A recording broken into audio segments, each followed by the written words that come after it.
అయితే తీసేసుకున్నా. కొత్త వ్యాపారం బ్యాచ్ అయితే చూపిస్తాను మీకు. ఇది 3వ కానీ ఉందా లేదా అన్నట్టు అలా వచ్చేది. సో ఇది 5th బ్యాచ్. ఇది 7,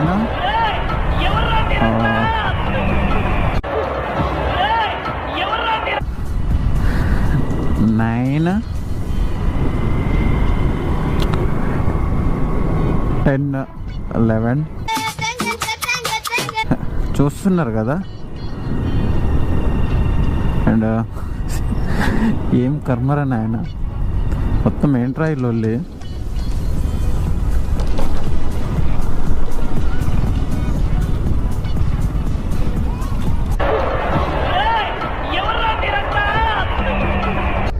మీరందరూ ఈ టైంలో